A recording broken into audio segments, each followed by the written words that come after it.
As a reward for your Majesty's efforts, you have been invited to attend the coronation. 'Twould seem congratulations are in order. You will, of course, require raiment befitting of the occasion. I would ask that your Majesty return once you've procured such attire. Well, well. He is merely Disa's puppet then. 'Tis likely that he knows naught of her schemes. Even were he to be removed, I suspect some other would simply be made to take his place. But if there's aught that compels my attention, 'tis this other man you mention. Phases, was it? He seems a man of import, and yet I have never heard of him. Pray, allow me to investigate this matter further. You've done well, Your Majesty. You seek guidance, do you not? You have lost sight of your path, but I can point the way. You need only make a worthy offering in exchange. I have seen your path. May these words guide you true.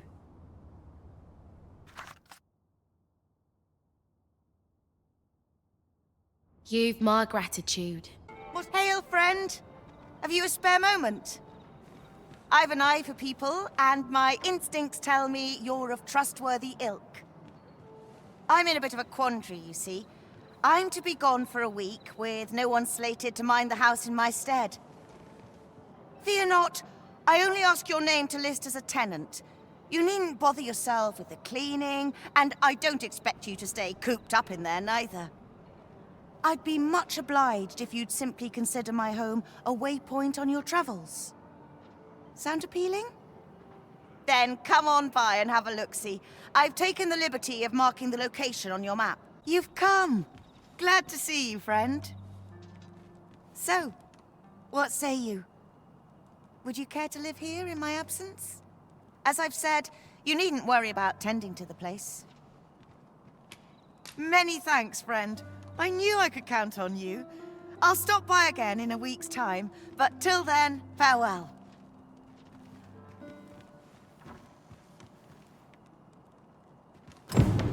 We will find much better rest in an abode than out in the elements, methinks. Let us make good use of it while we can. Shall we get some rest, then? You can count on me to fly to your aid in your hour of need, Master. Knowing when to use curatives is my speciality. Let us commence our search without delay. Where to first?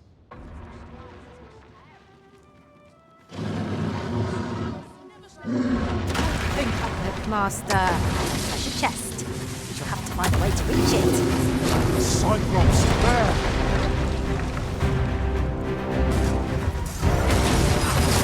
Uh-oh.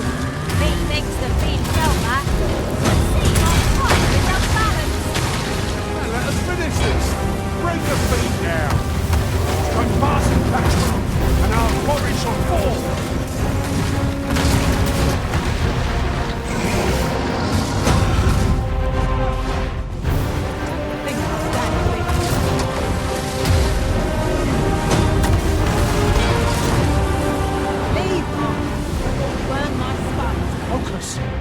A moment of indecision may spell our doom.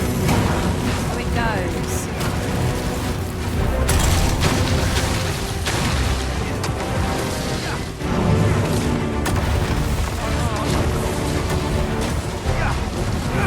You'll not live to regret this.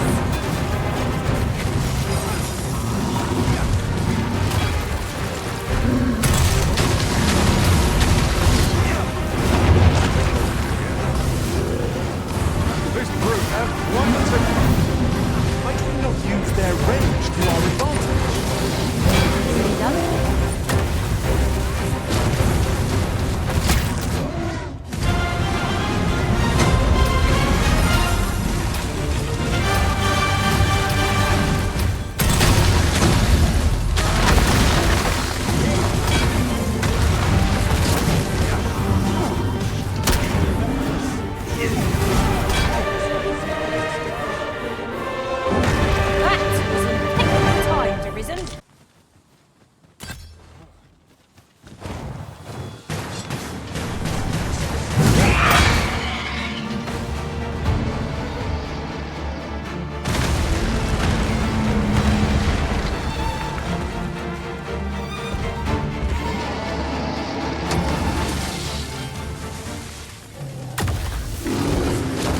go again. We've a knack for drawing the enemy, Arisen. Of course. This can scarce stand. A well-placed strike ought to send it gazing skyward. Strike fast and true, and our quarry shall fall.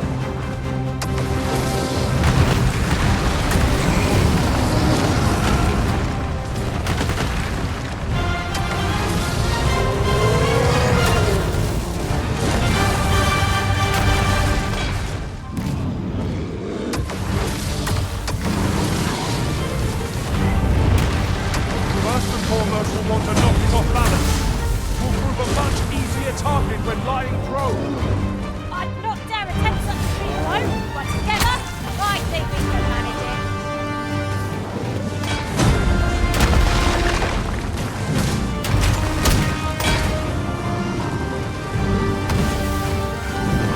Feast your eyes on this!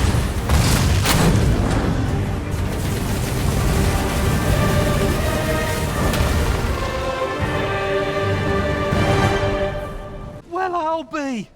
Is that one of my wares I spy on you? Good on you, sir. I expect these goblins are feeling mighty sore right now. Have you been to see Klaus yet? You'll be able to have him change your vocation. I appreciate you stopping by, but a lone weapon won't save my business. 'Tis yours. Take it to Klaus with my blessing. Go on, off with you. I'd fain lead the way, if you would be so kind as to follow me. A guide is most welcome. Now we shan't lose our way. Sir Arisen, thank heavens you've come. Saurians have claimed the village yet again, if you can believe it. Just when almost all of the villagers had arrived as well. Oh, why must these scaly fiends beset us so? Oi! What are you doing standing about when there's work to be done? Jonas, this is the good sir I spoke of, the one who called the Saurians for us. Is that right? Then I expect you to aid us with this mess, stranger. You did it once afore, eh? Only natural you'd help finish the job.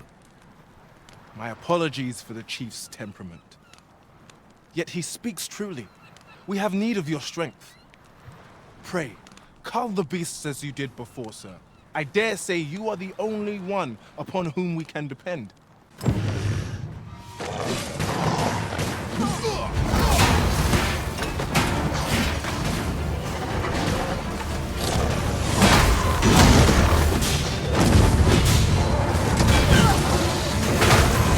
Not fall to prowess.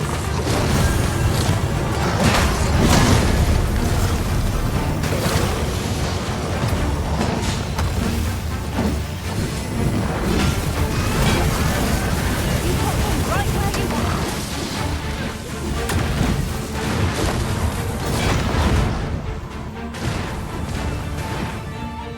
I cannot take another moment.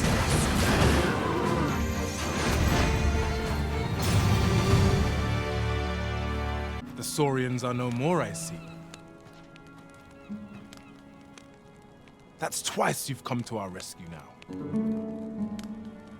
You're more than a friend to Harv Village, Sir Arisen. You are a hero. Truly, we cannot Here he is! I found our troublemaker! Jonas! What is the meaning of this? This blasted beastren went and ventured into Stormwind Cave. How many times have we said none are to tread there? But he just had to poke his nose where it didn't belong. There can be no doubt he's the one who incited the Saurians' attack. Forgive me. I never meant for any of this to happen. Trust a beastren to muck things up. Jonas! Surely there's no need for such talk. You would say that, wouldn't you? Seems to me beastrens go causing problems, and we humans are lumped with the job of cleaning up after them. Jonas, please! You're being ridiculous. Fair! I do apologize. 'Twould seem things have turned rather uncomfortable. But we mustn't let this sour your triumph. You came to our aid when we needed it most, and for that, you have our gratitude, Sir Arisen. I do hope you shall visit us again anon. It was a rotten note to end things on. I do hope Sir Fioran will be alright. So, you've come. Captain Brant bade me allow you passage. Have you come to release me from this jail? Who are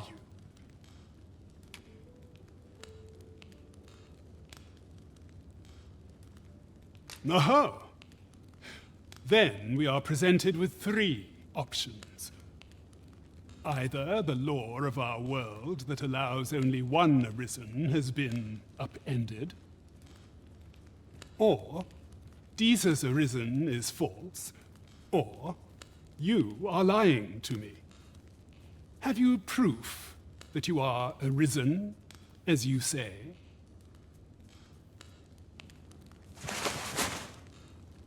Ah, they say the Arisen's breast bears a wound akin to the dragon's claw. By that mark, 'twould seem 'tis true. This reminds me of a happening 148 years ago. During the reign of Regent Alphonse, a man named Crusoe appeared and claimed to be Arisen. He went before the people, insisting that he, and not Regent Alphonse, was the true Arisen, the one fit to lead them as their ruler. And what befell him, you ask? Ha! Crusoe was discovered to be a liar, whereupon his head was liberated from his shoulders on the spot. Aye, I dare say your arrival portends another beheading, but whose will it be, Escape? But why? Here, I spend my days perusing the code and deciphering old texts. I can devote all my time to my own interests. And I need not turn my ear to Deeza's absurd demands. 'Tis a paradise to me, this cell. That said, if you know of a place with a mountain of tomes I could delve into, I might rethink the matter. Tell me, does that ring any bells? I suspected as much. Then we are done here. Leave me be. Oh, looking for the Jedi orb, are you? Can't say I've seen it, or heard of it for that matter. Mind refreshing my memory? It's all coming back to me now. Which is to say, I've not a clue. But I can tell you what I'd do if I nicked a treasure like that. My first stop would be Ibrahim's scrap store. Got to be sure my price is the genuine article, eh? The scrap stores are in the checkpoint rest town. Might be worth a look, see? Beg pardon, sir. But you are the Arisen, are you not? Captain Brant bade me ask aught of you, if you would hear it. However, 'tis a matter best kept from prying ears. Might we not move to a more discreet location? Firstly, pray, take this. 'Tis a regalia sword, one of the kingdom's treasures. 'Tis my duty to guard it. Yet, I have stolen it from the masquerade hall where 'twas on display. A duplicate now rests in its place, and I must beg you to keep the true artifact hidden, lest the ruse be discovered.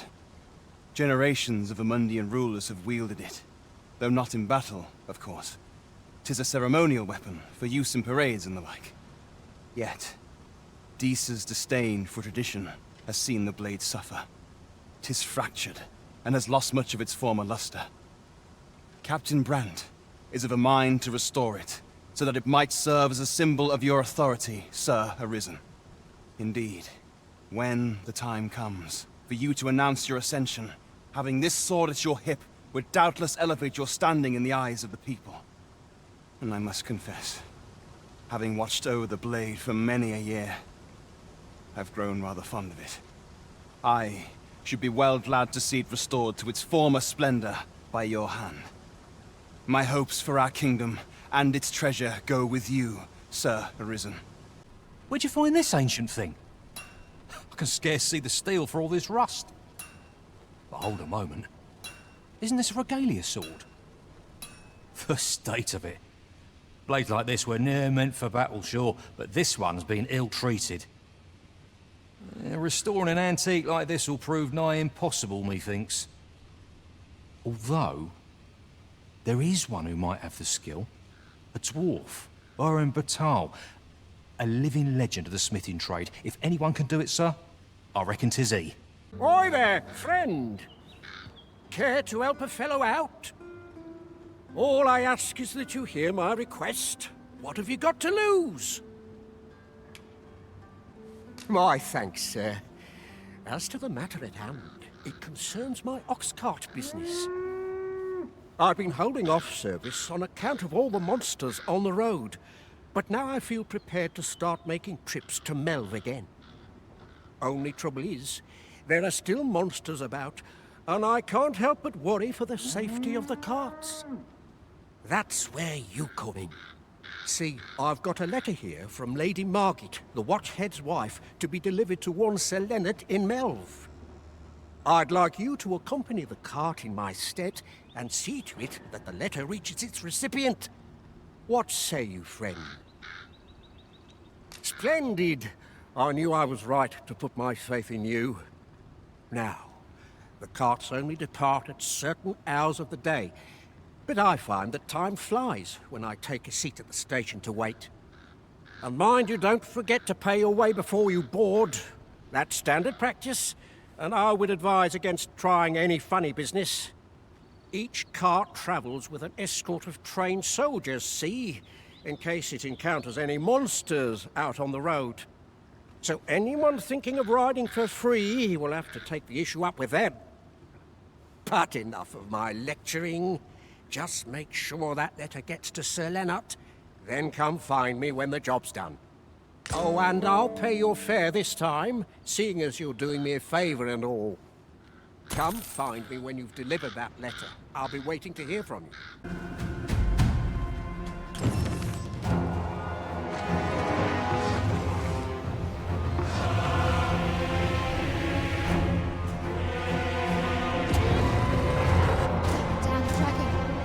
Everyone, get yourselves to safety! You go with them. I'll fell that thing myself. There you are. You will share my desolation and my hunger. This is my home. You cannot expect me to let me your enemy.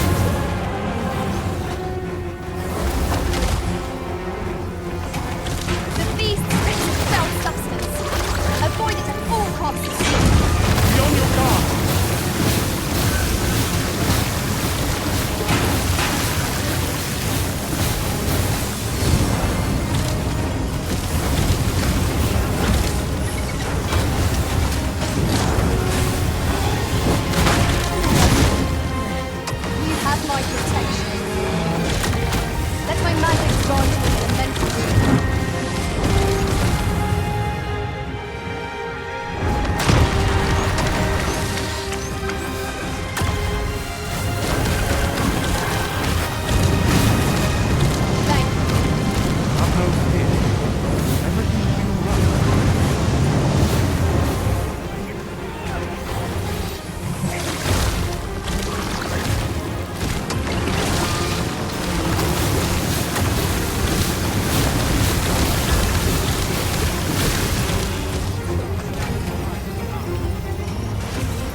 'Twas a lesson in determination.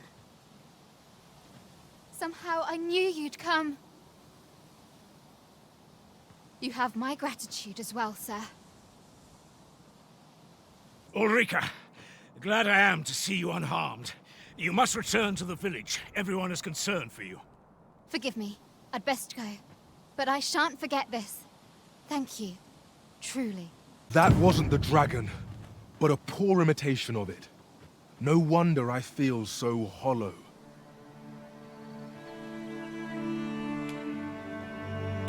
Sigurd, you're the current Arisen, aren't you?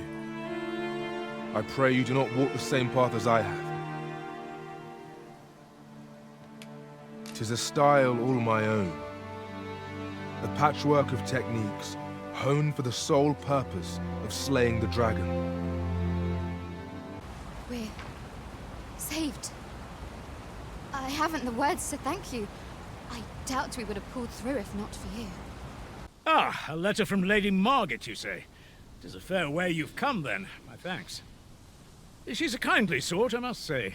We met when I worked with her husband, Sir Gregor, on one occasion.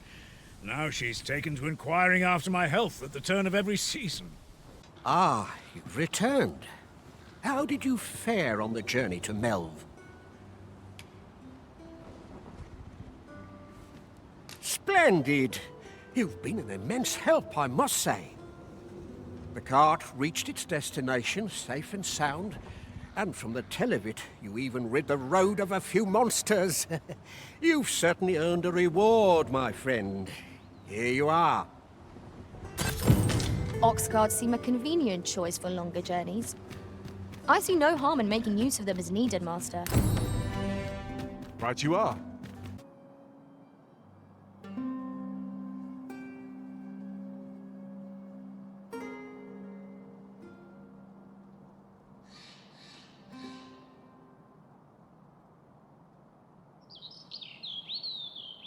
You there!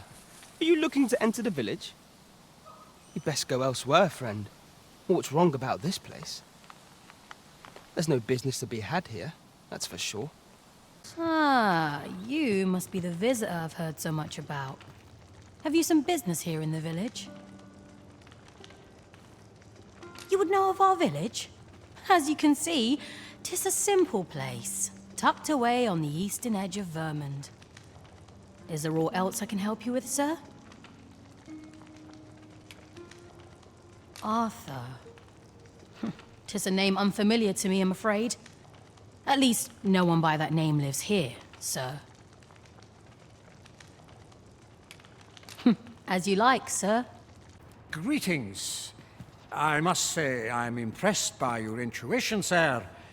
You found me out far sooner than most. I trust you are enjoying your sojourn in our fair village. If you have any questions, ask away. I should be glad to aid you. If aught about our humble village seems strange to you, that is easily explained. For 'tis here that thieves are instructed in the skills they require. To begin with, those who wander into the village are evaluated for their potential aptitude. Of course, you are no exception. That you stand here now is proof you were deemed a worthy candidate. Which is to say, you have my approval as the Thiefmeister. Is there aught else you care to ask? You're curious what I know of you? Quite a bit, I should think. Naturally, I'm not the only one. Our village has its own network of spies and informants, you see, and your title tends to make you stand out among the rumors we collect. You're the second Arisen to come to Vermund, and you've allied yourself with Captain Brandt against the Queen Regent. In response, she's... Oops, I mustn't say another word. Don't misunderstand. I'm no ally of the Queen Regent. I merely strive to maintain neutrality in political matters.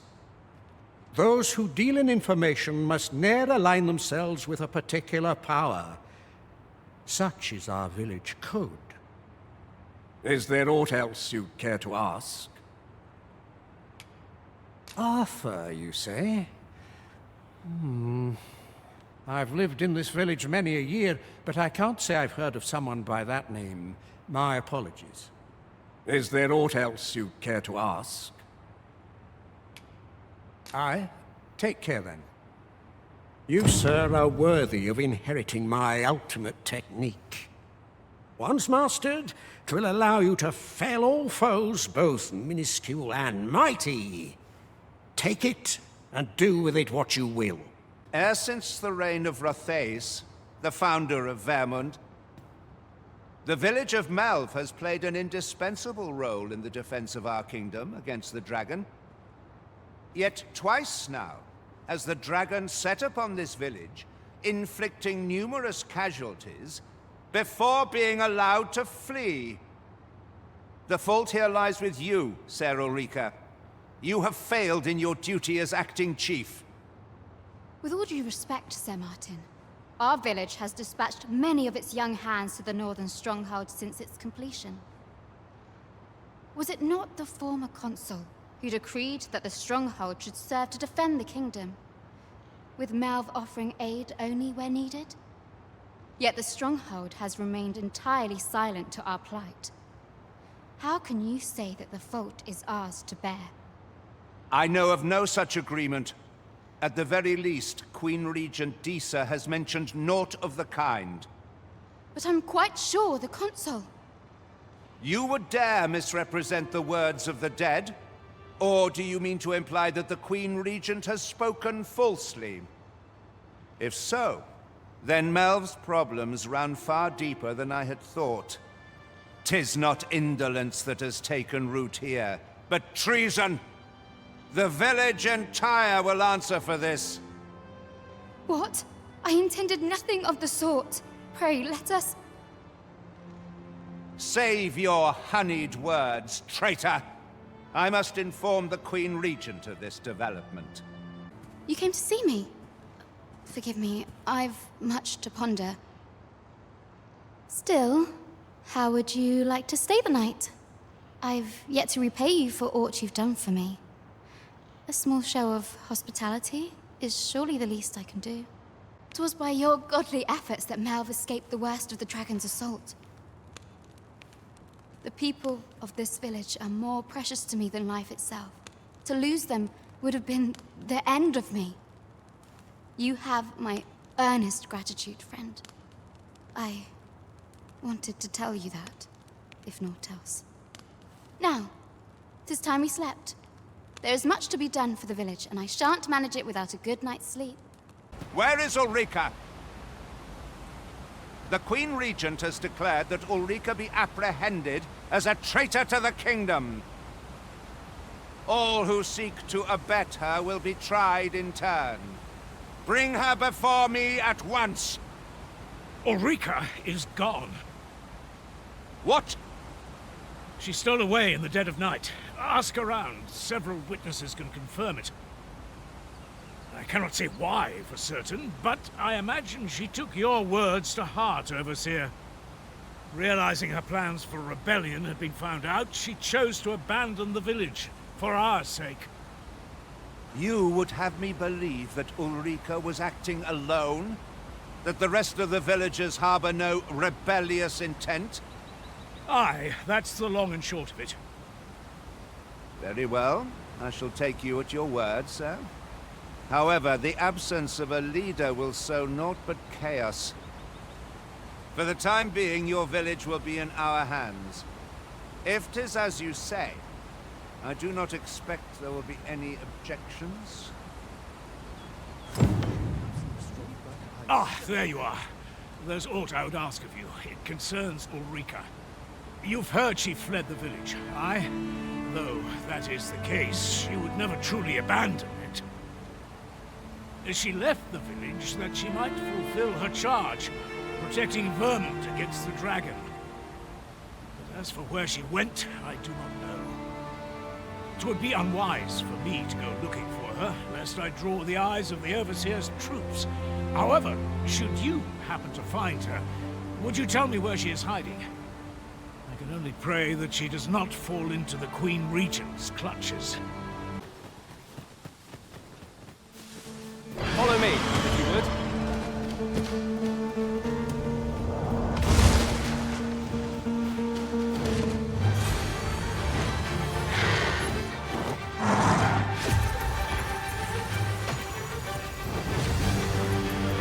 No one could defend themselves with craft like this.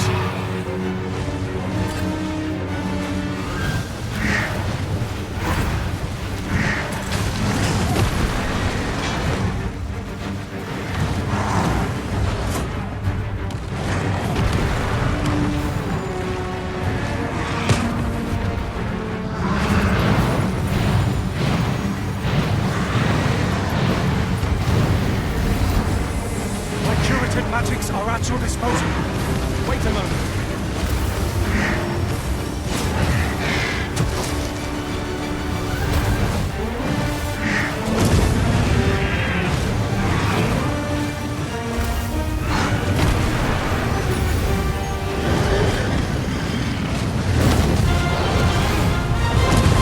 Oh, worthy of caution. Lord save our best will do. By your leave. Our foe appears to have grown just as weary as we. We must not give them a chance to recover. By past action, and our quarry shall fall. Well done.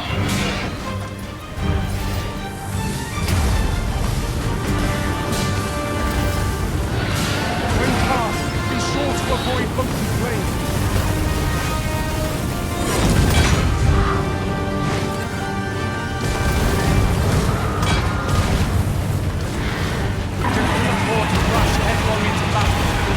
Let us watch our foe carefully to determine our best strategy here.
formidable foe.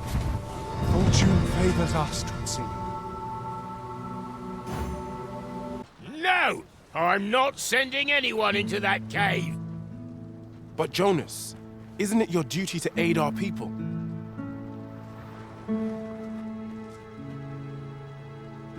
I've held my tongue till now, but no longer. You would leave one of your own to die. This is impermissible. A village is nothing without its people. Sacrificing that poor soul amounts to cutting off your own arm. As Half's leader, you ought to strive to do whatever you can to bring him back alive. Can you truly say this decision benefits your people, Jonas? Who are you to question me? I'll suffer none of your impudence, outsider! Be gone from our village! I, Jonas, I am an outsider, and therefore have no reason to heed any commands you would give. I shall follow my own will, and do what must needs be done. All those with the strength and courage to do the same, join me at Stormwind Cave. Danger might lurk anywhere, wherever... 'Tis you. Have you come to join us in our rescue effort? My thanks. We shan't fail with you by our side. The captured villager ought to be within. Let us hurry. To think I would meet you here. Or were you searching for me? I cannot return to Melve. Not till my name is cleared. Not till the dragon is found. This village also suffered the dragon's attack in the past. I intend to stay here and investigate its whereabouts. Pray, give my regards to everyone back home. Tell them that I swear to return as soon as I can. You have returned triumphant, I see. Oh, what a relief. Indeed. And now that the task is done, I shall leave Har village, ne'er to return. In exchange, I beg you to forgive those who joined me. I incited them, and so I alone ought to suffer the penalty of exile. Yet I will go forth from this village with my head held high, glad in the knowledge that no lives were sacrificed under my watch. There'll be no need for that, Ulrika. In light of your good deeds, all shall be forgiven. After you left, we who remained discussed that which our village treasures most. It is as you yourself have said, a village is nothing without its people. We ought to have learnt that lesson well after the dragon chased us from our homes. Yet 'twas your heartfelt plea that reminded us of it. Ulrika, would you honor our village by becoming its chief? 'Tis our hope that you will guide us, and that your kindness and wisdom shall unite our people, human and beastren both. Aye, if that is what is needed, I shall rise to the call of duty. I vow to protect this village and its people with my life. I never thought the day would come when I'd be asked to lead another village. Fate can be rather strange. This time, I shan't allow a single soul to be lost. Harv will know peace. I shall not rest till this is so. Ah, 'tis a relief to hear that Ulrika is safe. Mayhap there is aught I could do for her, pervasive though the Queen Regent's influence has become. My humblest thanks. You've proven a friend to Melve and me as well. It isn't much, but here, I would not see you go unrewarded for your trouble. Good tidings, friend. How have you been keeping? As for me, I made the most of my week-long sojourn. One might even say I enjoyed myself overmuch. You see, I grew so fond of the destination my feet carried me off to, methinks I should like to live there. And that's when I thought, mayhap you've grown just as fond of this dwelling. Fond enough to purchase it from me? I can't just give it to you, mind. I've my relocation costs to consider, but I'd sell it to you cheap as I can afford. Well, friend, what say you? Much obliged, friend. I hope you're as pleased with our deal as I am. This little dwelling's all yours now. Suppose I'd best be off. I've my own home to get to. I hope you'll be happy here, friend. Farewell. There is much we ought to tend to, if we are to strengthen your Majesty's claim. A place with books likely to entice Magistrate Waldo, you say? Naught springs to mind, I'm afraid. Kendrick of the Gracious Hand is versed in many things. Perchance he knows of such a place? There is much we ought to tend to, if we are to strengthen your Majesty's claim. Aught shall change once we have attended the coronation.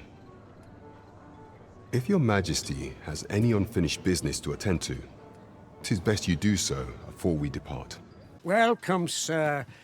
Contrary to the name, this little shop of mine deals in naught but the finest treasures. If you think me a liar, then buy something and see the truth for yourself. On the transference of souls, eh? 'Tis not like to do much harm on its own, but when combined with its twin, the first volume, 'tis potent indeed. Take care how you use it, sir. Ah, I see you desire one of my masterpieces. I shall have your order crafted in good time. A little patience is all I ask. Oi, you there! You've just arrived in town, haven't you? I don't mean to pry, only it's my grandson, a boy by the name of Rog. He's gone missing. Pray tell, have you seen the lad? Morris, I've just found out Roger's been abducted by beasts. What? No! How can that be? I've just heard news. Rog was seen being dragged off by wolves. Oh, my poor boy. We must go rescue him at once. Morris, think what you're saying, friend. We can't go charging off after the lad. We are no match for such creatures. Do you truly expect me to do naught but twiddle my thumbs when my only grandson's been taken from me? The soldiers won't do aught for him, will they now? Concern it all. He's right. But what else am I to do? If I do not hasten to the poor lad's aid, who will? Do you truly mean that, sir? You will save my grandson. If you return him to me, I will be forever in your debt, stranger. Have you come from Vernworth? How are things there? The ancient battleground to the north is overrun with hordes of fell beasts, and so little are survivors anticipated that you'll find not even a checkpoint here. In times past, 'twas safe enough a night, when the monsters sleep, but no longer. Since a few days past, skeletons and phantoms have made this their nightly battleground. 'Tis nigh impassable now. It could be that aught's befallen the cenotaph. I'd heard the spirits had calmed somewhat since 'twas erected. Say, if I cannot dissuade you from traversing the ancient battleground, would you consider passing by the cenotaph and making sure aught's aright with it? Aye, I met Roger by the cenotaph on the eastern side of town. He had what looked like a bundle of grass with him, only he was carrying it as though 'twere of the greatest import. When I asked what he was doing with it, he would say no more than 'twas a secret. So I told him to get home safe, and we parted ways. Yet no sooner had I turned my back than I heard him scream. I charged to his aid, but a wolf was already scarpering with him and its jaws. Poor lad. His cries haunt me even now. Pray help him if you can, sir. He deserves a better fate than this.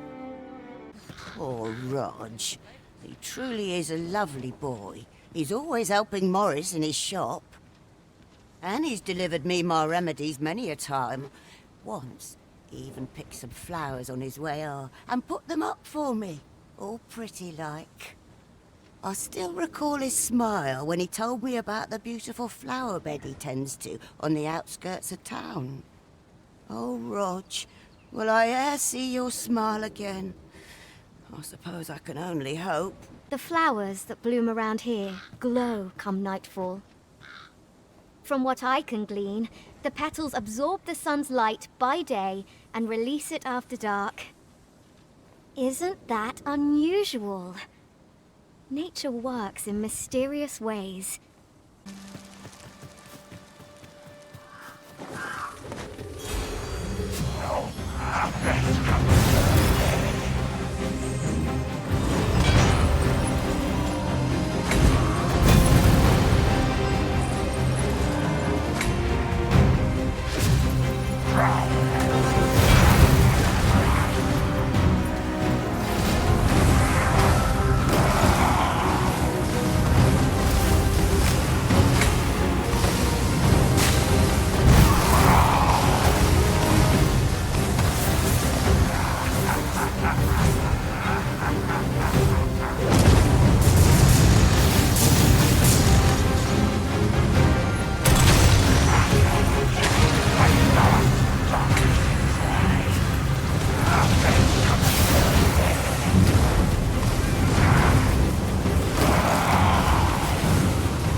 Allow me. Wait right there. We've an opening! Focus your attacks! Strike fast, veteran, and our quarry shall fall! Fear not. 'Tis well in hand.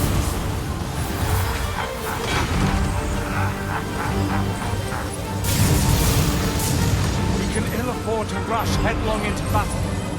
Let us watch our foe carefully to determine our best strategy here.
formidable Arisen. What's going on? How did I get here? I remember. The wolves. How is it I'm still alive? You saved me. Didn't you, sir? I can hardly believe it. Thank you. I would not be standing here without you. How did you know where I was? Did Grandfather request your help? I suppose he must be worried sick about me. If it's all the same to you, sir, I think I'd like to go home now. We'd best report back. Here you are, Master. I hope you like it. I found it myself. Rog, is that you, my boy? Hello, Grandfather. 'Tis a miracle. You're alive and in one piece. Oh, joy of joys! I thought ne'er to lay eyes on you again. Grandfather, you're smothering me. Oh, hush. You don't get to complain of such things after you worried me half to death. I'm very sorry, Grandfather. I didn't mean to cause you grief. And you? Words alone will ne'er be enough to express the depth of my gratitude. I am truly in your debt. Pray, take this. 'Tis naught but a trifle in comparison to your kindness, but I hope you will accept it all the same. Thank you, sir. Thank you. Thank you for saving me. That was certainly worthwhile. A laudable... Long as I live, I shall ne'er forget this. I offer you my humblest thanks once again. There you are. Pray, tell me, have you found the jadeite orb? Oh, thank you, thank you. Now my freedom is assured. Pray, take this. I know 'tisn't much, but I've naught else to offer. Right, I'd best get going. Sir, though we may ne'er meet again, know that I shall remember this kindness as long as I live. Farewell. So, how goes it? Did you manage to retrieve the jadeite orb? Ah, splendid. You've my thanks. Before we discuss your reward, however, there is one final matter to which we must attend. You see, in my line of work, trust is paramount, and so we shall go to verify the orb's authenticity together. Come, I trust old Ibrahim's eye most of all. Let us pay a visit to his little scrap store. Follow my lead. Good day, Ibrahim. Would you be so kind as to examine this jadeite orb? Now, I have a bit of business to attend to while he performs his appraisal. I ask that you await my return here.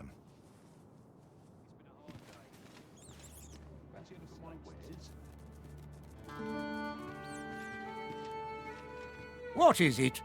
The appraisal's not yet done, and I must needs concentrate. What's this for, then?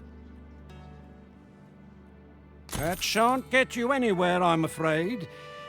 Sir Everard's paid me quite a sum to handle this appraisal, I don't mind telling you.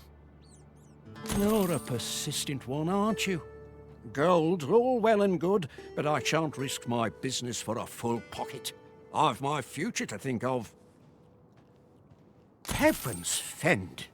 That's more than I can refuse. Very well, I'll do as you bid, but I shan't be making a habit of this. He ought to be finished by now. Come, let us go see. You have done your title proud, Arisen. This jadeite orb is indeed the genuine article. My partners shall be most relieved to hear of its return. You have certainly earned your reward. I trust you will find it satisfactory. And I do hope you will permit me to call upon you again, should aught arise. True to his word, Sir Everard has paid us handsomely for the orb. And plentiful coin is always welcome on our journey. Oh, you've a sharp eye. Suppose I ought not to have underestimated you, Sir Arisen. You wonder how I know? For starters, 'tisn't just me. The entire village recognizes you for what you are, cuz. Naught mysterious about it. We've our sources. and that's all I'm saying. But don't worry yourself. I'm actually on your side, in a sense. Can't offer you any help, though. Village code and all that. Still, I suppose I could give you a bit of advice. If I were you, I'd try doing to someone else what I was just doing to you. Know what I mean? I've a hefty wager riding on you, cuz. Don't let me down, eh? All that obscure advice only to depart with nary a word of explanation. Shall we try doing what she did to us, then? Is there aught else you care to ask? Beg pardon? Why would you ask such a thing? A letter? Oh, you've made quite the discovery. Brass means imitating someone in thieves' cant. This letter means to say someone's taken on such a request. Naturally, I can say nothing as to the who or what of the arrangement. I'm sure you understand.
You made it after all.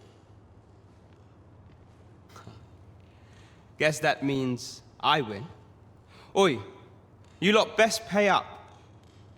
Dear me. You didn't disappoint, did you? You've done well. Seems only fair I answer any questions weighing on you. Go on. Ask away. Figures you'd want to know about him. We're supposed to be neutral. Ordinarily, I wouldn't say a word about one of our jobs. But I suppose I can tell you, the situation being what is. His real name is Dara. He was one of us, once. But he's been exiled. We had no choice, see? After he went off to play the false arisen, we're men and women of shadow. Center stage isn't our place to stand. That's why he was cast out. He'll ne'er be part of our village again. That all you wanted to ask? What can I say?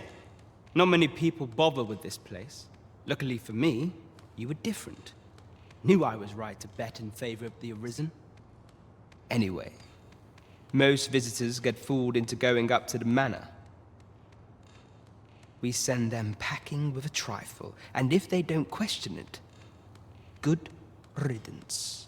Anyone that complacent has got no business being a thief. We only train the rare few who make it here. Some might go so far as to say that the entire village was built around this spot. That all you wanted to ask? For all this, Dara was in line to become the next thief maester. But he failed. Took a massive injury to the chest during the trial. So the title fell to me. That's when he went off, saying he used the scar on his chest to pose as the arisen. And what a scheme that turned out to be, eh? Now he gets to sit pretty on the best seat in the kingdom. Still, you'd have a hard time proving that he's not who he says he is. He's a wily one, that Dara. Always was careful not to leave behind a shred of evidence. But we can't have him thinking that he gets to go off and enjoy a peaceful life in the lap of luxury after breaking our code. Methinks he needs something to remind him of the debt he owes us. Here, this should do the trick. Now, as to the Maester's teaching, not sure you'll be able to use it to its fullest potential, but I'll show it to you. Is this where you've been all this time? 'Tis rather far from where we agreed to meet up. Do take care not to stray so far next time. A reward for our efforts. I expect Captain Brant will know how to put what we've gleaned to good use. Have you divined aught of the false sovereign, your majesty? This appears to be a bill calling for the arrest of a man named Dara. But hold a moment. Does this man's countenance not bear an uncanny resemblance to that of the false sovereign? I see. If your majesty is certain that the two are one and the same, then I am convinced as well. However, I'm afraid this paper alone does not constitute sufficient proof. Ah, but of course. I surmise your majesty intends to post the bill and invite suspicion. A clever plan. The Queen Regent will be forced to deny any connection to our new sovereign, yet will be unable to remove the bill from the public eye. Furthermore, 'twill serve as an attestation to Dara's existence, which shall remain an undeniable truth till the man resurfaces. And all the while, the doubts lurking in the hearts of the citizenry will continue to deepen. A clever ploy indeed. I shall attend to this matter personally. I've no doubt that this bill will prove its worth in due course. You have my gratitude. Sir, the false sovereign operates at the behest of Queen Regent Disa. This spider has woven her web rather carefully. Aught shall change once we have attended the coronation. If your majesty has any unfinished business to attend to, 'tis best you do so afore we depart. Very well. The coronation is to take place on the morrow.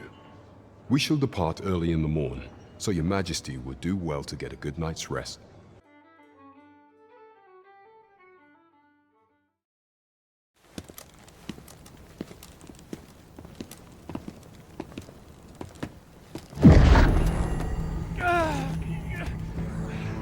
Master! Pray, leave this place! My body, it refuses to obey me! There is a voice within my mind! It commands me, sways my very will. Sways your will? Could it be that the gods sway? We must quit this place, your majesty.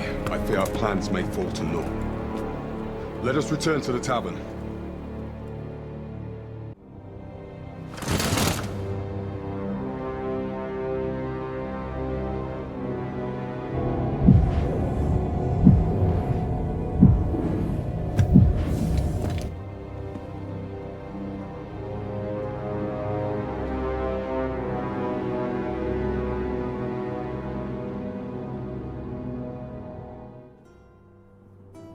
We've been had. The false sovereign commanded the pawns at the coronation, proving his own power has arisen. According to Regent King Sven, the pretender was wearing some sort of lavish necklace at the time. I imagine this artifact is the godsway mentioned in that letter. Perchance 'tis a tool that grants power akin to that of the true arisen. 'Twould do much to explain the events that we have beheld afore now. Alas, unless we find some way to unmake this godsway's power, proving your majesty's legitimacy shall be difficult indeed. Pray, allow me time to search for a way forward. I shall inform your majesty when I have prepared a plan of action. I have imagined such an outcome. What manner of artifact is this godsway? I suppose 'tis pointless to ponder. Let us await the results of Captain Brant's investigation. Beg pardon, sir, but might I have a moment of your time? I've a proposal to make, and methinks you'll want to hear it. See, a friend of mine had an empty house, but no use for it.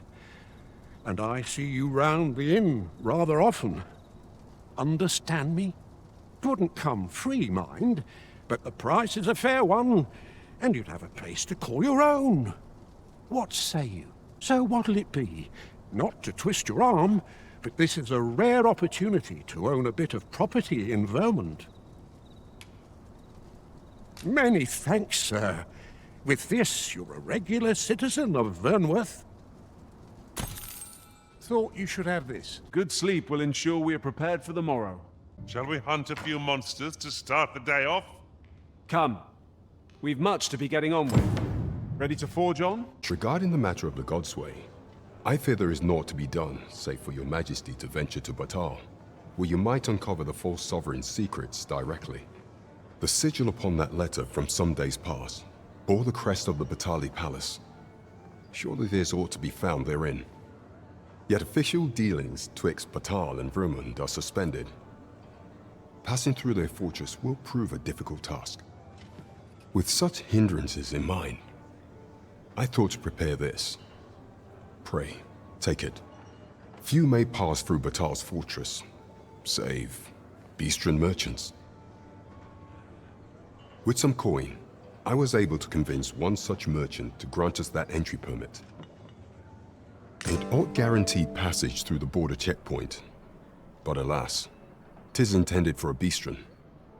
You shall have to act the part, but as to how that should be done, I'm shamed to say I do not know. 'Twill depend upon your majesty's ingenuity. Displaying bowmanship for an elf. My hand would tremble on the string if 'twere me, but I expect you'll do just fine. Oh, true to your word, you have come.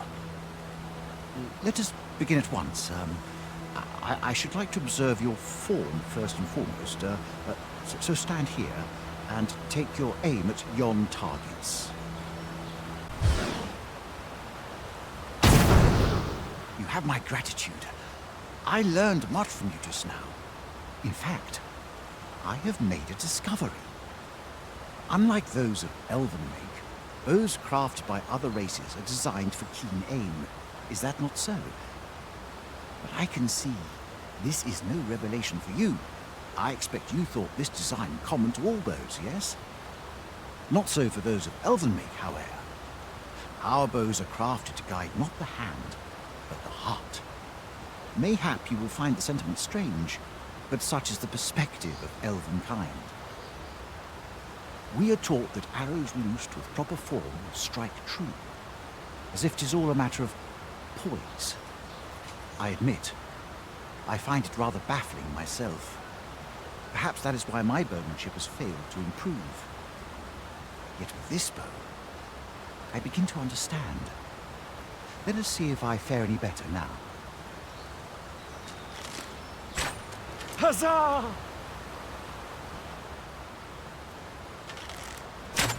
What a feat! I can hardly believe it. Every last arrow found its mark. Dead center. This marvel is nothing at all like an elven bow. The design allows for ease of aim and steadfast flight of each arrow. To think that I should feel such a difference. Mayhap I am more suited to a bow of foreign make than one of my own people's. It is a strange thought, but how else to explain it? My arrows have not soared so true in all my days. I'd nearly given up on myself. Yet 'twould seem I am not without talent after all. My performance with this bow has divested me of such doubts. But the ingenuity of this design, if only my people would take heed. It is all very well to talk of honing one's form, but why should we not perfect the tool so integral to our customs? I am decided. I shall take this bow back to the arbor. With this as my weapon, I have no doubt I shall pass my trial of archery. It seems Sir Glyndal's doubts no longer plague him. May his newfound confidence see him through his trial of archery. Right you are. With the bow you gifted me in hand, I no longer dread being put to trial. I almost look forward to it. I shall attack my training with renewed vim. A merchant, eh? Have you an entry permit? Hold a moment.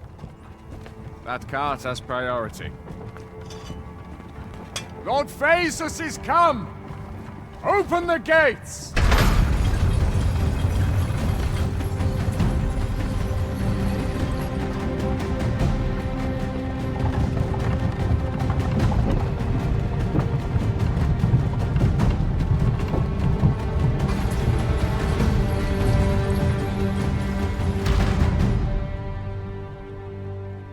Food?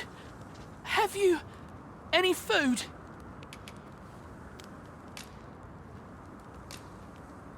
Many thanks. I'm still very hungry, so if you've any more food to spare some charity for the poor. Ah! You there! What do you think you're doing, huh? You keep your hands off him. Don't go thinking you can treat the poor however you like just because you're better off. Calm down, Hugo. You've got it all wrong. This kind sir has been good enough to share some food with me. I've the both of you to thank for my good health and my full belly. Is that right? Suppose I owe you an apology then, cuz. In my defence, one can't be too careful. There's a child-snatching scoundrel around nearly every corner in these parts. The name's Hugo, by the way. I'm a helper of sorts to the poor who live here. Ain't many folk willing to offer that sort of kindness. Even just one more's a glad sight, let me tell ya. So pay me no mind. And I'm sorry for before. If you're here to help, I'll not say another word against ya. Many, many thanks, sir. Lucky I am to have the two of you looking out for me. So, after breaking free of the chains of slavery that once bound you to this land, you return of your own volition. This is good. I am relieved to see that you are fulfilling your charge. Now, 'twould be advantageous for you and your pawn to visit the Rockmouser's burrow in Bakbatal. Methinks 'tis where you will find that which you seek.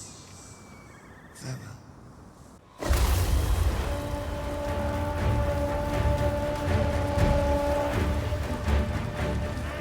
Oh, watch out for the knackers, master.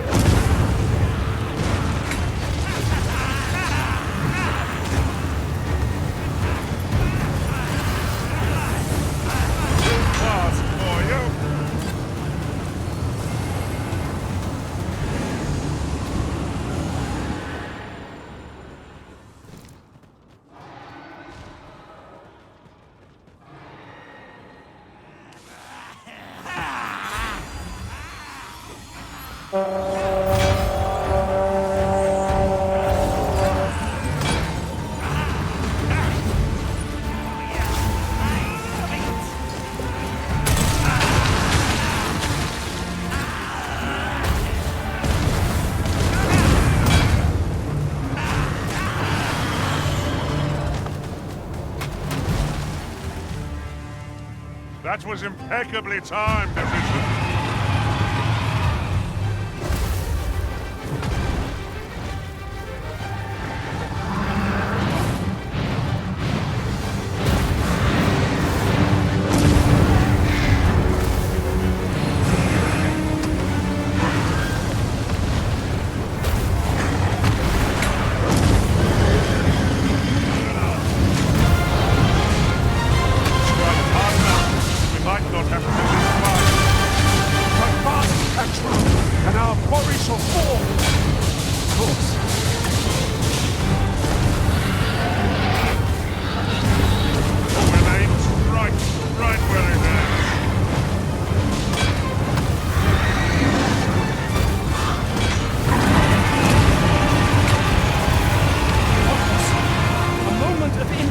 May spell our doom. Yes, of course. I see it now.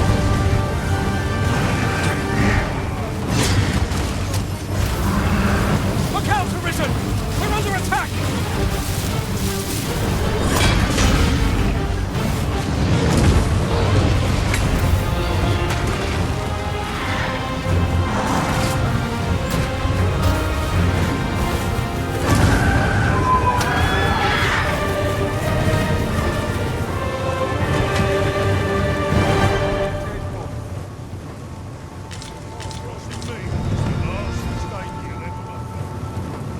I'm sure I'm very sorry.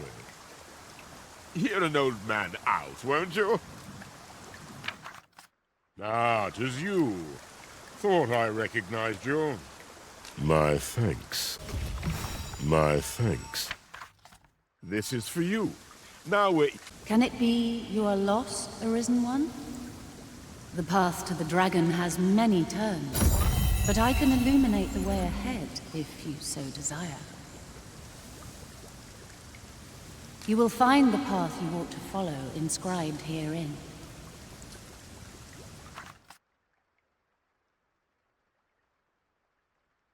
Would you know the fate of another? This meeting shall not be our last, Arisen One. What business have you here? Does that make you the Arisen? Be at ease.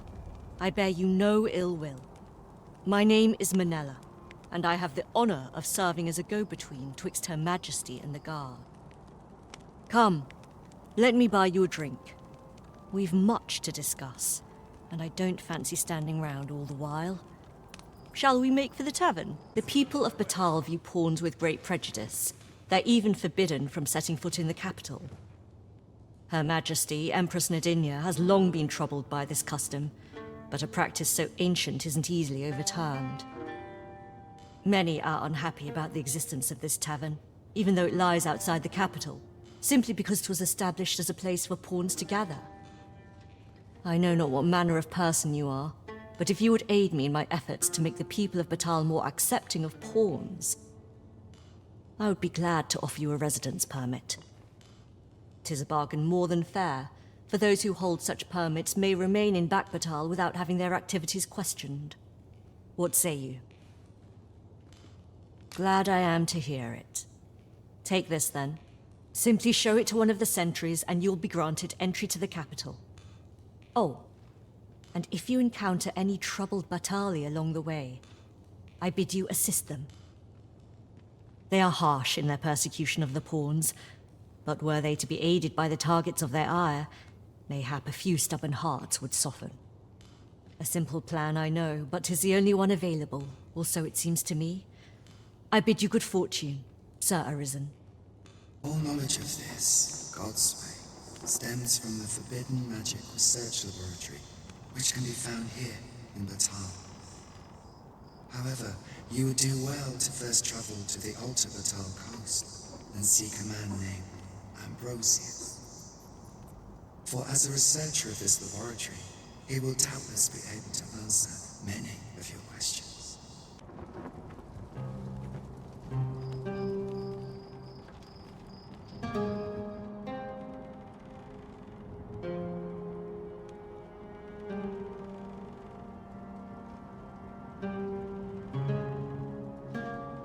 Say, have you seen any statues about? Solid stone ones, carved in the likeness of monsters. Tell is, quite a number of them were found not long ago, just west of the Agamemnon ruins. Here's the curious part, though. The things look damn near real. So real, in fact, that collectors were willing to pay outlandish sums of gold for them. Would that I'd gotten my hands on one. Suppose I'll just have to hope there are more of them out there somewhere. Greetings, Sir Arisen. I have a message for you. Sir Manella would speak with you in the palace. Pray seek her out at your earliest convenience.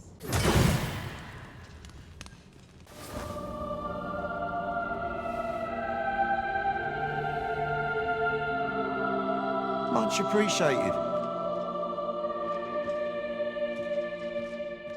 Oi, what's your problem?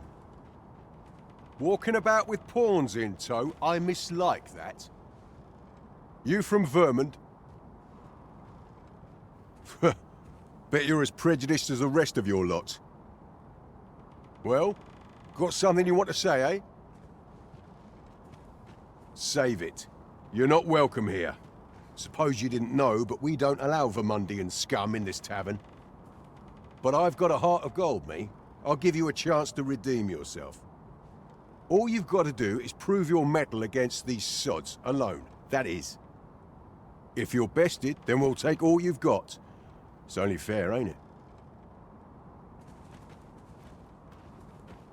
Put your back into it! Well now, quite the brawl we're having here. But I must say, these odds are rather craven. Did you leave your honor at the door? And who are you supposed to be? You a friend of this one? Nay, I'm a sellsword. Coin is my only ally. 'Tis not my conscience that called me here. No, no. I simply cannot stomach acts of cowardice. Is there even one among you with the grit for a proper duel, one-on-one? What'd be in it for us, eh? The fact that I'd refrain from breaking your jaw. That's not quite the reaction I was hoping for. Mayhap you know not my face. How about my name then? Ragnar. Ragnar? You're him? From the Scarlet Rains and the battle for Jeremiah? Well, 'tis clear you're a man best not crossed. But I trust you'll have no complaints so long as there's only one of us, aye? Oi, bring it out! Where's that reprobate gotten off to? We'll see if you can escape me a second time.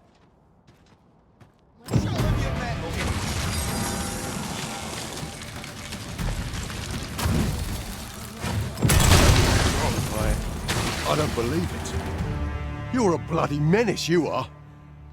Come on, you lot. We're leaving.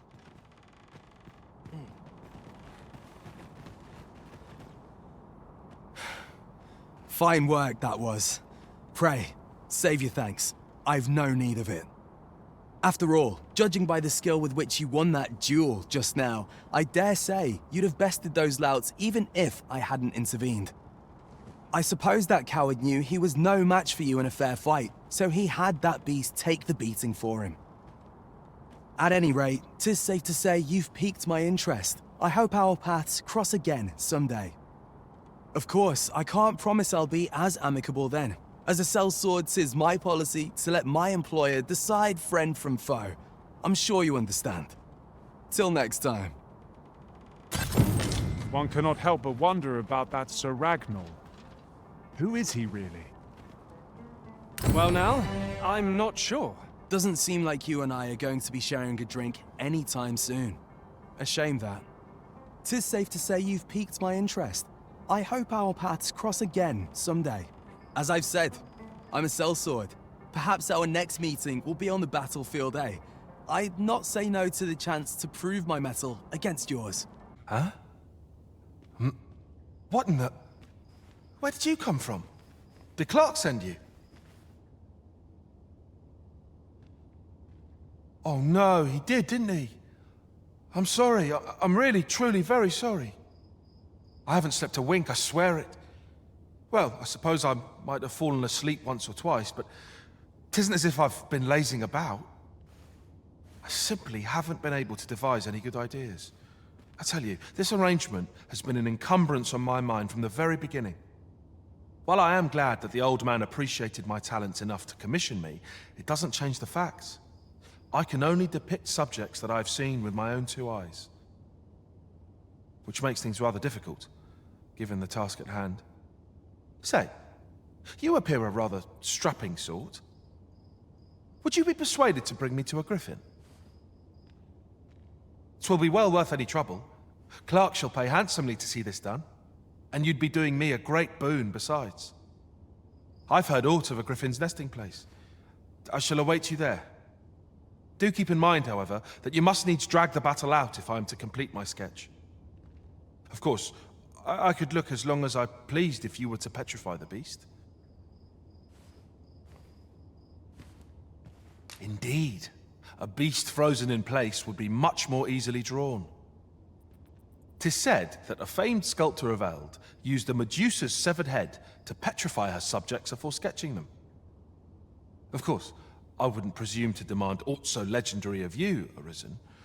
I only ask that you aid me in completing my sketch as best as you are able. Then I shall depart at once. Pray, meet me at the foot of the Guerco mountain range, east of the rest town. If 'tis a blacksmith you need, I can't help you. I'm retired, see? Oh ho! 'Tis a regalia sword you want restored, is it? That's a first. All right, give us a look then. Now here's a masterwork of craftsmanship if I e'er saw one. Not to blow my own horn, but I wager I'm the only blacksmith who could set this ailing steel to rights. But, as I've said, I've lain down my tools, and before you start begging, know that I don't intend to pick them back up. Well, why are you still standing there? Leave an old man in peace. That went rather poorly, I fear. What are we to do now? Still here, my smithing days are done. I'll not be repairing that sword, or aught else for that matter. Beg pardon, sir, but I couldn't help overhearing your conversation with Brocker. You'll have to forgive him. He's been in a foul mood ever since we got cut off from the fuel for our forge. Though, he's always been a bit crotchety, come to think of it. Enough cheek, you wool-brained wastrel! Now, I'm off to the tavern. Can I count on you to mind things here while I'm gone? Of course you can. You go enjoy yourself. Psst. Hang about, eh? When he's gone, you and I can talk. 'Twas special made to use glimmer coal, mined from a nearby cavern. Till the monsters settled in, that is. Neither of us can go anywhere near the place now. Listen, Brocker's too proud to ask for help, but I'm not. Would you be willing to go out to the cavern and mine us up some glimmer coal? I'll take as much as you can carry. Should you succeed, I reckon he'll change his mind about restoring that blade of yours. Now, true to its name, glimmer coal emits a pale light. So you'll want to cast your eyes about for any glowing spots when you get to the cavern. Oh, suppose you'll be needing the name of the place. Digger's Ruins 'tis called. I'll count on you to bring lots of the stuff back. If we can procure some glimmer coal from Digger's Ruins, Sir Brocker ought to have a change of heart about the regalia sword. Very well. I'll guide you there directly. We're in your hands, sir. Much obliged. Beg you're not? Oh, thank goodness. I've a favour to beg, and I dare say I oughtn't ask it of anyone but a fellow Vermundian. This letter must reach the hands of a man called Ernesto. I've heard tell he's stationed on Volcanic Island, but the road in that direction appears to have been blocked off. 'Twould seem another route lies to the south, only 'tis plagued by monsters, and I dare not brave it myself. But you seem the capable sort. A soldier, I dare say. I'm sure such beasts would pose little trouble for one of your skill. Pray aid me in this matter, sir. I should not ask such an ordeal of you if I was not sorely desperate. Batal is not a friendly place for pawns. Each gaze we encounter feels more unjustly vicious than the last. Take heart, for we are fulfilling our duty at the Arisen side. We have naught to be ashamed of. That's plenty. Many thanks. Brocker, we've got more glimmer coal. Now we can reignite the forge. 'Tisn't the forge what needs igniting, girl, but your fool ears. I've told you my smithing days ended when those monsters moved in. I've no use for glimmer coal anymore. I'm done, understand? I'll not hear another word about that rusted hunk of steel. If you're so keen to have it repaired, then see to it yourself. Now leave me be. My mattress beckons. Oh, I was certain he'd pick up his tools again if we only had more glimmer coal. My apologies for putting you to all that trouble, sir, but mayhap your efforts needn't go to waste. I could try my hand at repairing that sword for you, if you'd be agreeable. Way I see it, if old Brocker's the only smith with the skill to see it done, then I'm your best hope, being as I'm his apprentice and all. Well, what say you? I'm grateful for your trust, sir. You'll soon see your faith was well placed. Mayhap not soon as 'twere. I fear I'm a novice in the truest sense. I'll be needing some time. But I'll see it done all the same. You have my word. Mark me. This blade will be shining like a star by the time I'm finished with it. A fine showing. So Sarah is apprenticed to the legendary dwarven blacksmith. There's no doubt in my mind that she will succeed. I wonder how Sir Fulvio's sculpture is coming along.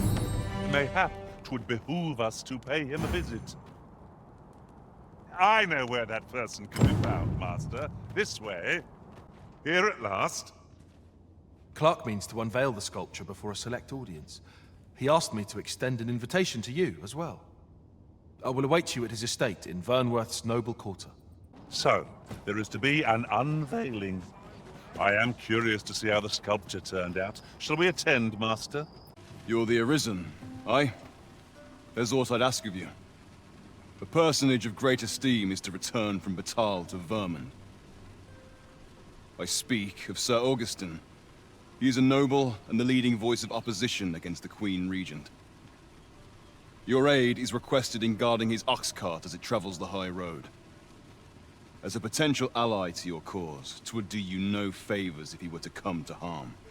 I trust he will cooperate. And bear in mind that this is a matter of the utmost secrecy. Not even the captain of the guard has been informed of it. You have your orders. Read them and follow them to the letter. About time you showed up. We've been waiting for you. Our mission is simple. Sir Augustin will board the ox cart. We must safeguard it from would-be assailants till it reaches its destination. See to it that none approach. The Queen Regent's supporters will come for Sir Augustin's head. Of this, we can be certain. Oh, a quiet day is a welcome one. Come along now. What was that sound? Who's there? Hold a moment. I'll be handling Augustin's escort from here. Foul brigand! We shan't allow Sir Augustin to fall prey to the likes of you! There's no need for theatrics. I know your aim here. Ah, here's a surprise. We met at the tavern, remember? Fair warning, cuz this craven isn't worthy of your trust. He speaks madness! Subdue him at once, ere he injures our noble charge! Why, it isn't Sir Ragnar from the tavern. Now two parties are spoken. You would betray me. Have you lost all sense? You believe me, then? That's a bit of a relief, actually. Thanks, cuz.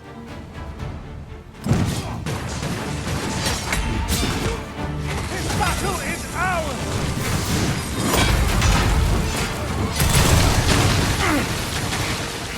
Curse you! All that planning and... for what? Phew. I appreciate the confidence, cuz 'twas a welcome surprise. But I can't linger here, I'm afraid. My apologies for this. Follow after me, if you can. Succeed, and I'll share the truth of all of this.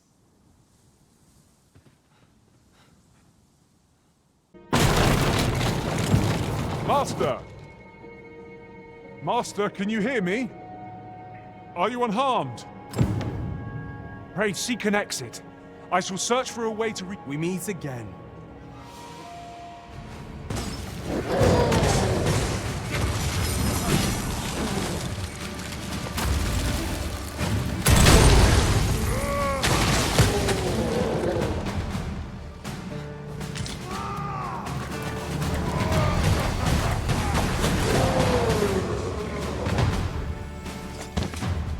Fancy hiring me on? Your purse will be the lighter for it, mind you. Hoy there. I take it you lost your footing as well? You seem to have fared better than I did. I took the fall for Augustin, only to find myself waist-deep in monsters. Still, so long as he escaped, I'd wagered that makes this a job well done. Speaking of, I was to tell you the truth behind all of this, wasn't I? I'll be glad to oblige you, of course, but we ought to get moving first. What say I explain while we search for an exit? Not bad. From what I've seen of your skills during that mess in the tavern and today's business, I can say you're really something. And my word ought to carry a fair bit of weight, considering my reputation as a warrior of unparalleled skill. Turns out, as a sellsword proves himself, the list of those who can afford his services grows shorter and comes to be written in finer ink. Makes for a duller life, though I can't say I've any complaints about the weight of my pockets.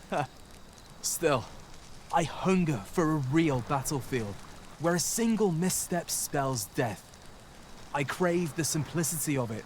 There's naught else like it. The clashing of bodies and wills. I'd not say no to a fight with you. Let's have at it when I'm all healed up, eh? Mayhap, I'll not give you a choice in the matter.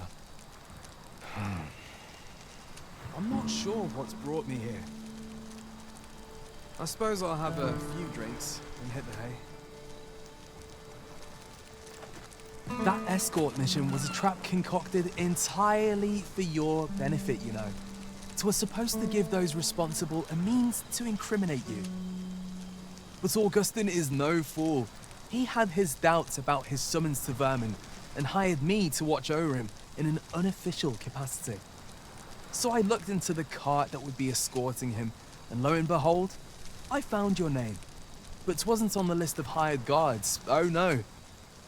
Rather, your name was on the list of persons to be on guard for. In short, you had been called in to act the part of the culprit. Mark my words, if you'd carried on with them, Augustin would have been slain, and you would have been held responsible. You'd not have stood a chance against all that if it hadn't been for me. Aye, methinks I've earned my pay this time, and then some. I protected my charge and got you away from the scene without your being branded a murderer and thrown in jail. Now all that remains is to escape this place. I expect we'll find a way out soon enough, if we only press on. Still, I've got to wonder where this craven plot came from, and what you did to warrant it. One thing's for certain, you must have powerful enemies in Vermin. But why? 'Tis not as though you're the Arisen True. What? You are the Arisen? Ha! 'Tis a small world indeed. You've piqued my interest even further, cuz I've no business here. Best I hit the road. Right, let's press on. Judging from the flow of air here, the exit can't be far. Well, this is a right awful place to be cut short. At least you made it out all right. Don't worry, cuz I'll be fine on my own. After all, I can't afford to die here. We haven't had ourselves a real bout yet. We'll see each other again. You can count on that. And when we do, you'd best be ready for the fight of your life. Patrons, connoisseurs, friends, my humblest thanks for joining me here at the unveiling of my collection's crowning jewel. There is much more I should like to say, but the anticipation is apt to kill me should I stall another moment. Let us gaze upon the sculpture now. My word! 'Twould appear I overestimated your ability.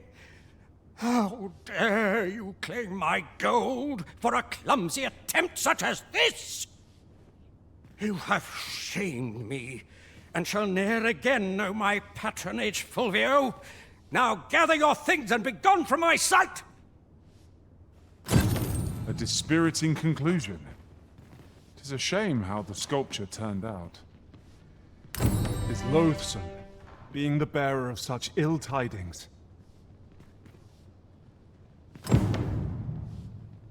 I know Clark wasn't pleased, but that was the best I could manage. I shall strive to improve, and perhaps one day he'll think better of me. I swear I'll wring that incompetent sculptor's neck. What a fool I was to place my faith in him. I heard from Captain Brandt that you plan to make for Batal in order to continue your investigation. As for me, I've been looking into my mother's movements since last we met, and I happened upon this. 'Tis a letter she discarded, only half written. It seems to be addressed to someone called Phaesus. I passed an eye o'er it, though I failed to grasp its meaning, or what compelled her to throw it away. Here, I thought it best that you have it. Mayhap you could glean aught from it that I could not. And if you do, would you be so kind as to share it with me? That is, only if you've the time to spare. I am in no position to make demands, of course. Haven't you a lantern arisen?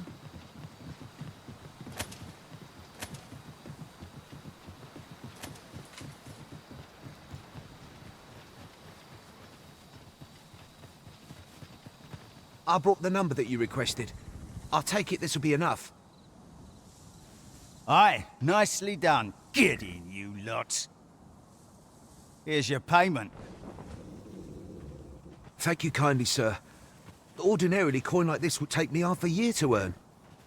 And I'll thank you to spend it wisely. Don't go drawing undue attention onto yourself, or that'll be the last you get. An ox cart travelling a night is suspicious enough in its own right, if 'twere known that I'm carrying pawns across the border. I know, and I'll take care of it, I swear it.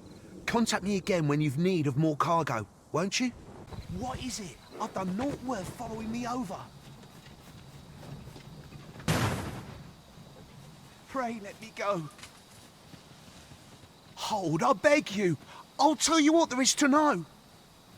I was approached by a Batali merchant I met at the border checkpoint.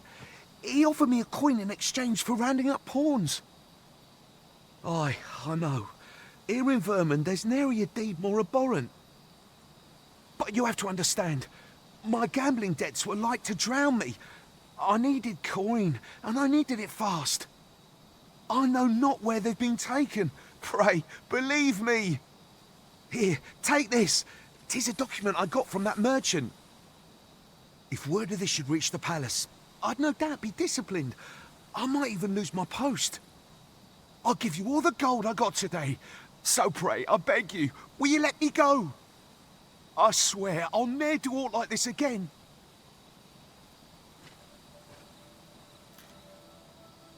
You have my sincerest thanks. I see the true Arisen is merciful indeed. I'll be going then. Do we know of someone who might better understand this document? Captain Brandt and Regent Kin Sven are likely to be of aid, but Minister Allard is best avoided. That was certainly worthwhile. Ah, so you've encountered the Phantom Ox cart from the rumors. To be precise, the letter of the law does not forbid the abduction of pawns. However, in our sovereign-ruled kingdom, crude treatment of the pawns who so loyally serve our liege is an act decried by all. If one were to sell them for personal gain, they would doubtless be censured no matter their station. And this letter, by its make and the quality of the parchment, I can only surmise 'tis of the like used in the palace. We ought to assume a member of the court has a hand in this matter. But for what purpose are these pawns being gathered? And where are they being taken? I have a proposal, Your Majesty. Should we ascertain the pawn's destination, perchance we will discover the intent behind this plot. Yet if we question the driver haphazardly, this mission will be over before it begins. I bid Your Majesty follow the ox cart without arousing suspicion, that you might divine where it is headed. Alternatively, mayhap Your Majesty could assume the guise of a pawn and await pickup in a likely location. I leave the choice to Your Majesty's discretion. Halt! We're expecting your cargo. Open up! I hear they follow whatever command they're given. Aye, and they'll take any beating without a word of complaint. Let's see for ourselves. Enough!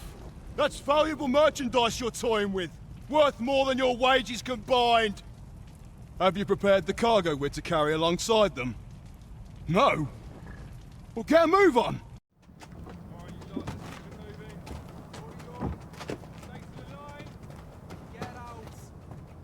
Where you going? Stay in your line. Get in line, over there.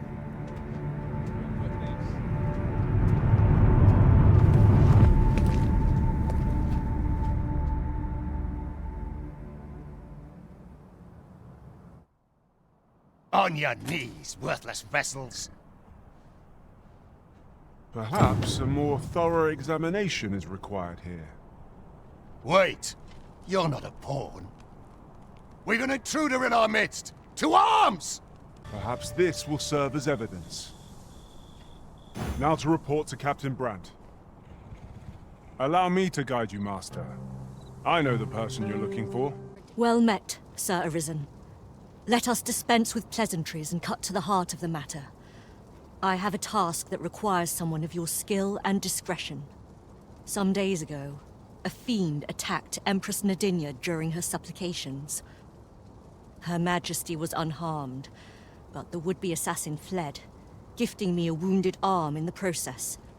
He may seek to strike again, yet I fear I am not fit to guard the Empress as I am. And so I turn to you, Sir Arisen. Will you catch this villain in my stead? My deepest thanks. Her Majesty will next begin her supplications in Flamebearer Palace. I would use this opportunity to lure her assassin from the shadows. Empress Nadinia's life is in your hands, Sir Arisen. I trust you understand the gravity of this task. If that is your destination, we cannot follow. But know that your return is eagerly awaited. Sir, are you the Arisen? Aye? Then you must have been to the Argamon ruins. I heard a rumor that a Medusa was seen there. Is it true? Because if so, that means 'tis no mere creature of legend, but a monster as real as any other. Know you the legend of the hero Danaus? Well, one version of the tale claims the hero's foe was a Medusa. The legend is inscribed here. You must take it and read it for yourself, sir, seeing as you've witnessed a genuine article. What was the missive that just arrived? Oh, you know. The usual. From Vermont, bound straight for the archives. Not to be opened. Another one? What is the director up to? Well, never mind that. Did we get any other deliveries today, perchance? Surely you're not expecting another one of your love letters. Why, just the other day, you were warned not to use this address for personal correspondences. You really mustn't be so imprudent. Need I remind you that if word of our activities here was to get out, we could be shut down. Yes, I'm well aware of that, thank you. Now come, enough gossiping. We've work to be getting on with. And who might? Sir Arisen, you've come just in time. Sir Ermhild, 'tis my pleasure to present to you the good Arisen, come to aid us in apprehending the brigand who would threaten Her Majesty's life. Well met. Your assistance is most welcome. Without our Empress to guide us, Batal has no future. Her Majesty cannot be allowed to come to harm. Indeed. We are well glad of your aid. May it prove unnecessary. Ere Her Majesty's supplications begin, I shall give you a description of our target. Pray seize the rogue should you espy him. We would, however, prefer that this affair be kept quiet. Be not reckless in your decision, lest you apprehend the innocent. Empress Nadinia shall commence her prayers any moment now. I would ask that you safeguard her with your life, should it come to that. O lambent flame, we offer thee these words of prayer on behalf of our people. The Empress is fallen.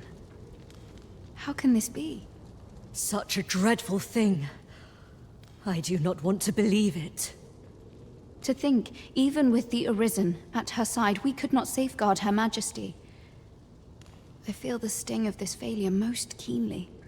The events of this day threaten to sour relations twixt beastrons, humans, and pawns. Nay, Now is not the time to falter, but to unite in solidarity. We must not let the Empress's death be in vain. However, someone must answer for this, and as the plan to entrap Her Majesty's assailant was of your design, Sir Manella, I would have it be you. Oh, Empress, would that you were still with us. The Empress is gone. The Empress and I knew each other since we were children. We were close. Close as sisters, I should like to think.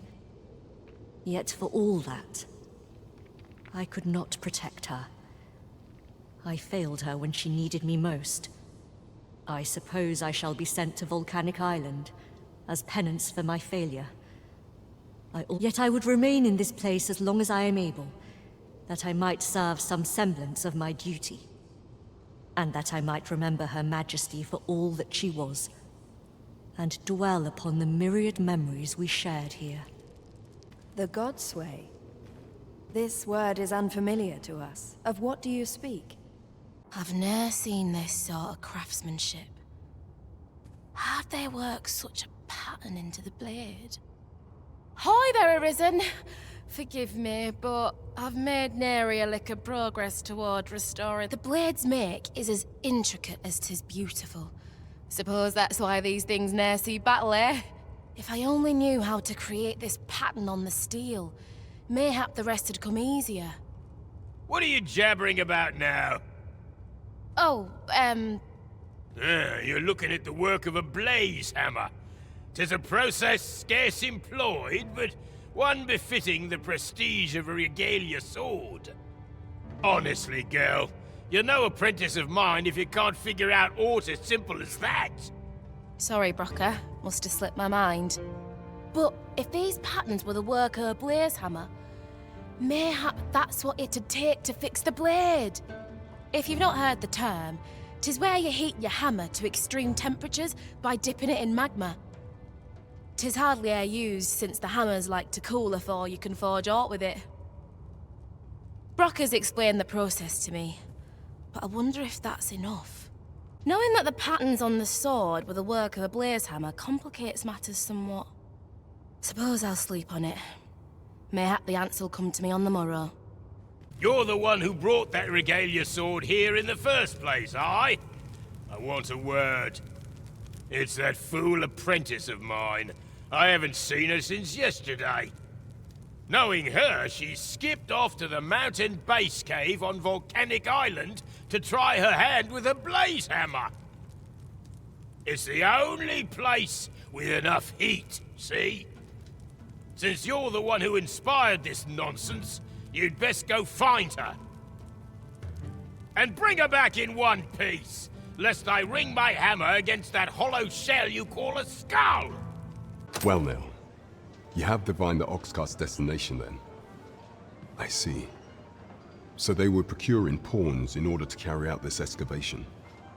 The stuff you mention is most curious.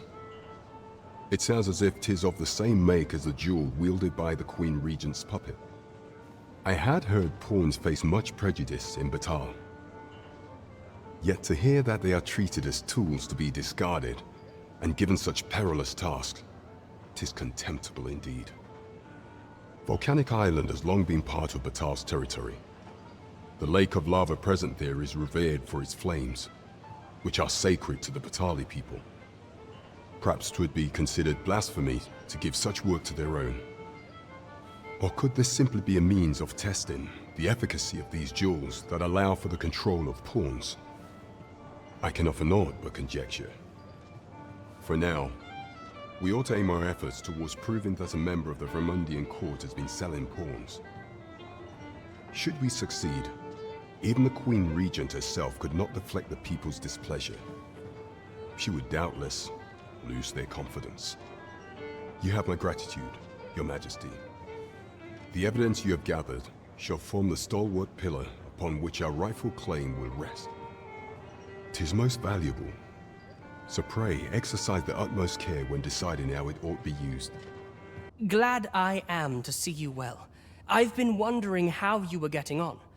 Have you learned aught of the intent behind that letter? It would seem my mother has joined hands with a Batali researcher to achieve her purpose. Which, according to this missive, is to arrange things so that I might rule the kingdom. But I don't understand. Vermund needs no consul. It's found its ruler, its sovereign, pretender though he may be. To say naught of you. Does she mean to remove you and the false sovereign both from the picture? Is that what is meant by this tragedy? 'Tis a frightful thought. Yet we are in a much stronger position for having learned of it. You've my gratitude for this. I now know what 'tis I must do.